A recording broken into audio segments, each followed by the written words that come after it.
Well guys, it's finally time.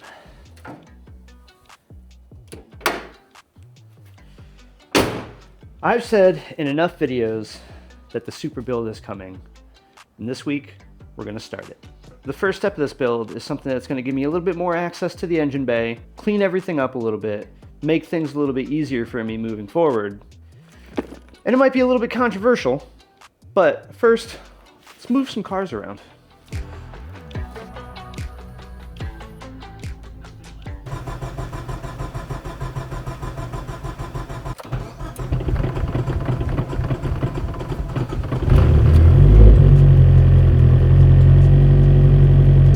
As you can see, the Evo still needs some work. Once it starts, it runs okay, but man, does it struggle to start. And it's got a fuel leak from when I hit the fuel filter when I was pulling it off the trailer. And I got a bunch of parts. We'll get there.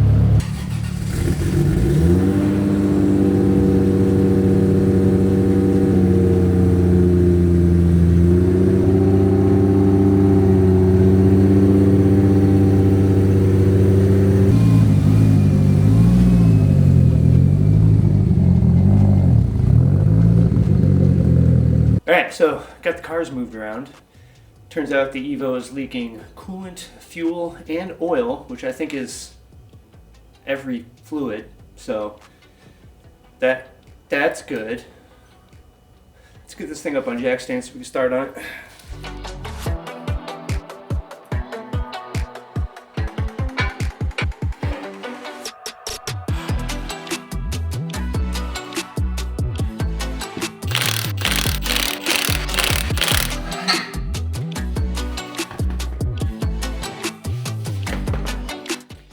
Okay, now that we have the Supra in what'll be probably its final resting place for the next couple of weeks, while we do all of the necessary steps that it'll take to finish this thing up. Now we do have quite a few things planned for this car. We are swapping to an aftermarket ECU, sticking with the Haltech just like the Evo. We have some brand new Kelford cams, redoing the whole fuel system with a whole bunch of radium stuff and some PowerHouse Racing goodies, jump into some ARP head studs, and of course, we already have the single turbo on there, so these are just all of the accompanying parts it's going to take to try and make as much power as we can with probably the turbo, but also what we feel safe on the stock bottom end. And this is all in an attempt to take both this car and the Evo back out to see which one's faster when we're done. Now you might be saying, you're probably not, but you might be saying, Kevin, what's in that box? Well, let me tell you. The first step of this project is to clean up this engine bay a little bit, make my life just a little bit easier. This is an ABS delete kit from PowerHouse Racing, and it just has all of the brake lines to replace all of the ABS stuff. And earlier I said that may be a little bit controversial because ABS is sort of like a safety feature. But I did delete the ABS on the Evo, and man, did it just clean up the engine bay and make working in there so much easier. And I don't drive these cars in the rain. I don't drive these cars in the snow. They're just sort of like fun street cars. I guess let me know in the comments if you think that it's a bad idea. But I'm gonna do it anyway. And just as a recap of what we've done to this car so far, both on the channel and off, this car was originally a twin-turbo automatic car. It now has a Granis Racing T56 swap 6-speed in it. It has Tane coilovers. It has PowerHouse Racing turbo kit using a TurboSmart 6466 turbo. The battery has been relocated to the trunk, and of course it has the gram lights on it with a Nitto drag radial on the back that hopefully when we're done with this car it can actually use, because right now it's just kind of there for looks. Let's make them functional. As with most projects around here, I am going to do this by just starting to take stuff apart. We'll see where we end up. I believe this kit also is deleting both the ABS, which is this big monstrosity over here, and also the traction control system. So a lot of stuff is coming out of this engine bay using this kit. Let's get this monstrosity out of there. Okay, I've drained most of the brake fluid out of the car. Definitely the right way. A lot of the brake lines are broken loose, but in order to get some of those out of the car, I need to take the fender liners out because there's some bolts underneath that bolt all that stuff from down here. So pull the fender liners out.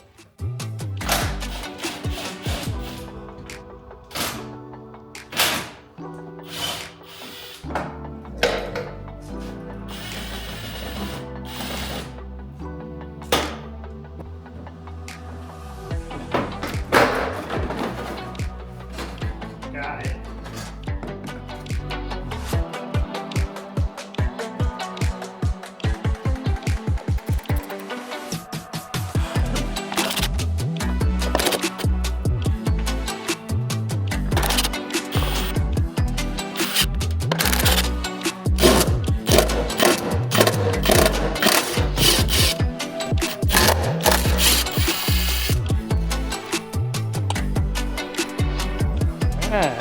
Okay, so I had to pull out the master cylinder to get that monstrosity out of there, but I think I'm gonna leave it out until I'm done, and then it'll give me a lot more room to work with all the lines and stuff. I'm gonna try and get these lines out of here without cutting them, but there's a good chance.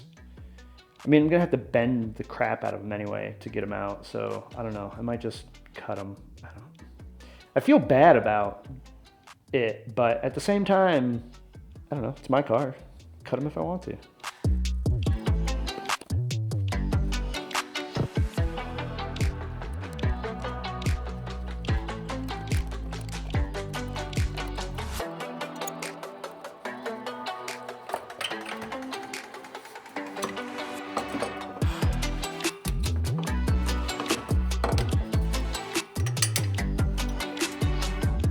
That's heavy.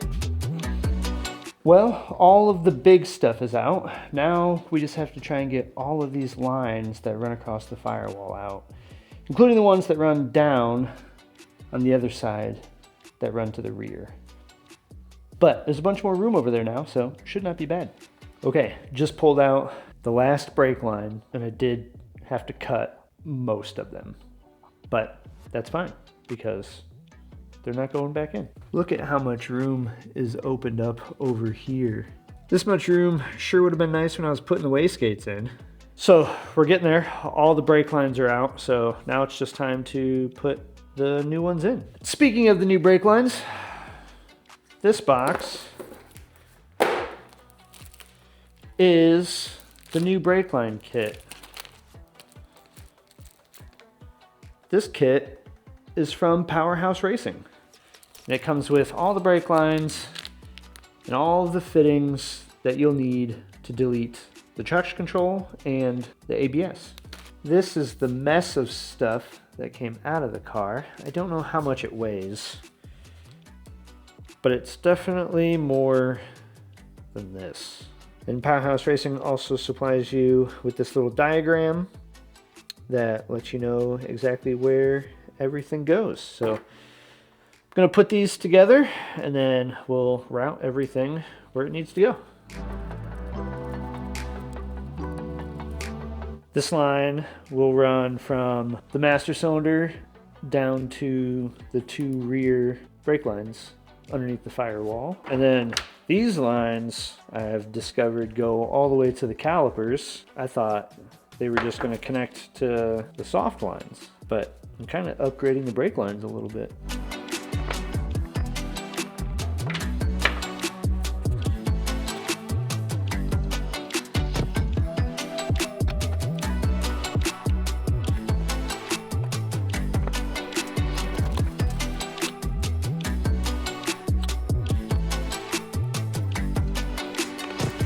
We now have this line coming through the factory spot, and then I'm gonna have to run this along the firewall over to the master cylinder.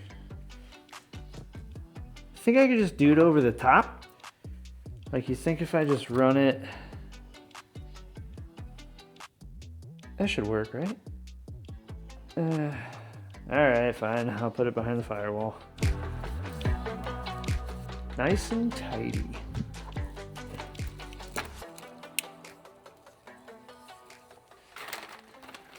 And then you just use your good friend zip ties to make sure it's not near anything hot or moving.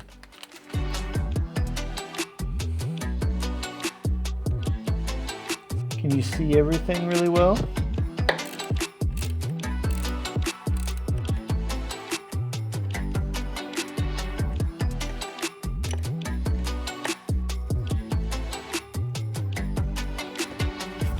All right, well, there you have it. ABS, traction control, removed from the car. Now, it looks way better, but there's also now so much more room to work, which is gonna be nice with all the stuff that we have coming that I'm gonna be doing to this car to be able to get in there, really work around some stuff. As mentioned earlier, we are going to a standalone ECU, and my plan was to run a jumper harness from the stock wiring harness to the new ECU, which I have, but now that I'm starting to like take stuff off of this car, and there's gonna be, you know, going to drive-by-wire, all of the throttle position sensors, idle air control. Like there's gonna be so many wires in this engine bay that are just there that I'm not gonna be using anymore. I'm really starting to think if maybe I should build a harness. Do I want to take on that project? Let me know if you guys would want to see me try and build a harness. I'd probably buy like an unterminated harness from Haltech and like work backwards from there. I think I could do it, but it would definitely be a bit of a learning experience. I don't know. Should I give it a shot? Let me know. If you haven't already, definitely subscribe. We have a ton more stuff coming for the Supra. Even though the Evo's having issues right now, it's still a battle between these two cars. Stay tuned. I just wanna see you dance.